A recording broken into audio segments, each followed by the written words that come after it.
Halo semuanya, perkenalkan nama saya Nidia Zahra. Pada video ini saya akan mempresentasikan project machine learning yang saya buat, yaitu adalah memprediksi kelulusan tepat waktu mahasiswa menggunakan algoritma naive Bayes dan juga logistic regression. Tujuan dari proyek ini adalah membantu intuisi pendidikan dalam mengetahui kemungkinan mahasiswa lulus tepat waktu berdasarkan data akademik dan juga faktor pendukung lainnya. Dengan adanya model prediksi ini, pihak kampus dapat melakukan evaluasi lebih awal terhadap mahasiswa yang berpotensi mengalami keterlambatan lulus. Oke, lalu kalau dilihat pada tahap awal, saya menggunakan dataset yang berisi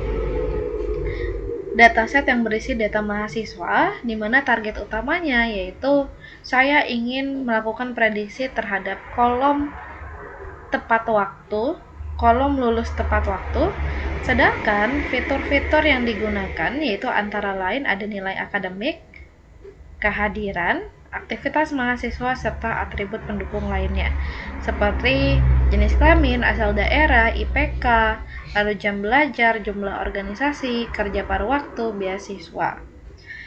Lalu, sebelum membangun model, saya melakukan pengecekan struktur data terlebih dahulu, yaitu mulai menentukan jumlah baris dan juga kolom, lalu ada tipe data serta distribusi data pada data target. Tahapan ini penting agar kita memahami karakteristik dataset sebelum masuk ke dalam proses machine learning. Di sini adalah distribusi dari penyebaran datanya dan juga nilai unik untuk tiap kolom kategorikal. Ini distribusi kelas dari kolom target, ada iya dan tidak, dan juga proporsi lulus tepat waktunya. Setelah itu, tahap kedua saya melakukan eksplorasi data analis atau EDA. Pada tahap ini, saya menganalisis distribusi data target, lalu hubungan antar fitur, kolerasi data numerik, dan data pengaruh fitur terhadap kelulusan tepat waktu.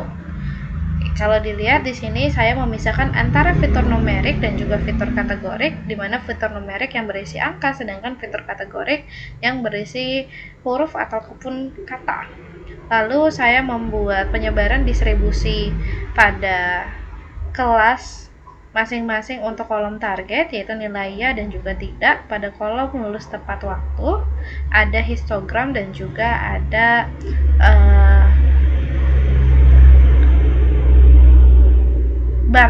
ada pie chart. Lalu setelah itu sini saya juga melakukan distribusi per kolom numerik untuk distribusi nilai IPK semester, lalu ada jumlah organisasi, jumlah jam belajar, dan juga ada presentasi kehadiran. Setelah itu saya juga melakukan heat map correlation. Di sini saya membuat heat map correlation person berdasarkan fitur numerik. Ternyata ada nilai yang paling kuat di antara fitur tersebut, yaitu fitur dari IPK semester 1 dan juga IPK semester 2. Dari hasil analisis bahwa beberapa fitur ini memiliki hubungan yang cukup kuat terhadap target, sehingga nanti fitur tersebut berpotensi membantu model dalam melakukan prediksi. Lalu pada tahap berikutnya saya melakukan processing data.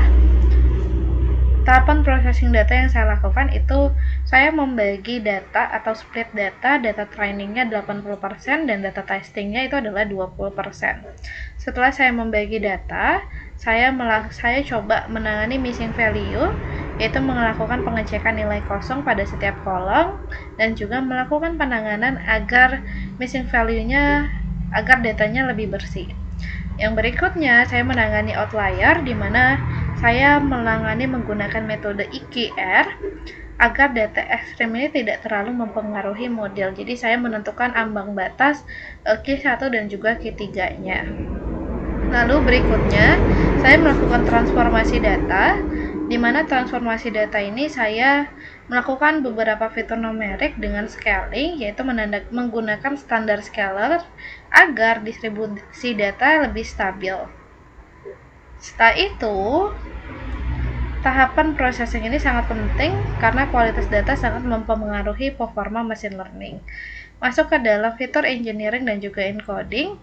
Di sini saya mencoba untuk melakukan teknik encoding untuk beberapa data kategorikal dengan 3 perbandingan, yaitu menggunakan one hot encoding, ordinal encoding, dan juga target encoding.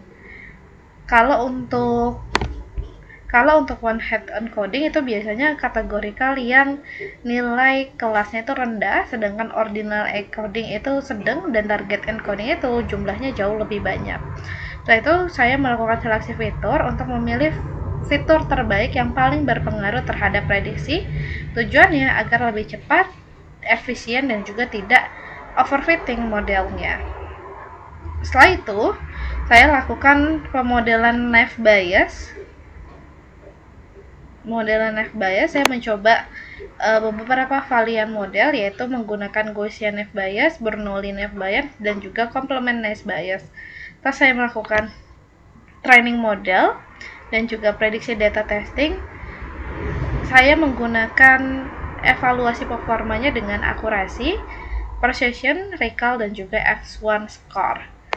Saya juga menggunakan grid search untuk mencari hypermeter terbaik sehingga performa model bisa lebih optimal. Di sini terlihat bahwa untuk Gaussian naive Bayes, precision-nya dan juga recall-nya. Lalu kalau yang ini adalah perbandingan untuk masing-masing model yang saya coba. Untuk naive Bayes ada Gaussian, Bernoulli. Setelah itu, saya melakukan pembuatan model logistic regression. Sama, pada model ini saya melakukan training data, hypertuning untuk meningkatkan performa model dan juga evaluasi performa model.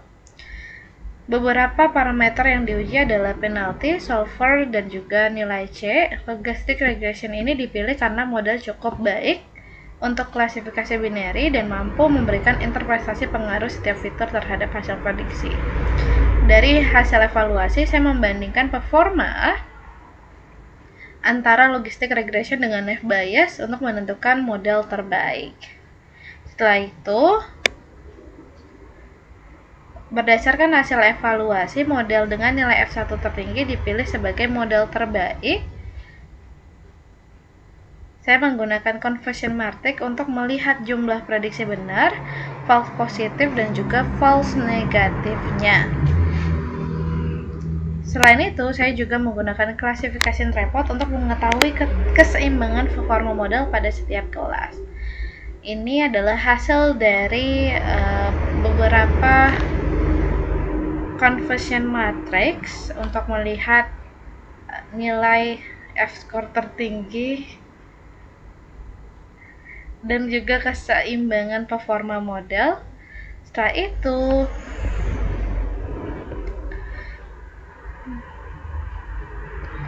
dan ini adalah hasil yang didapatkan. Kesimpulan dari proyek ini adalah processing data sangat mempengaruhi kualitas model. Feature selection membantu meningkatkan performa, dan juga hyperparameter tuning membantu model menjadi lebih optimal. Itu saja. Jadi kalau misalnya yang bisa kita lihat untuk strategi pemilihan model yang paling baik itu terdapat di model dari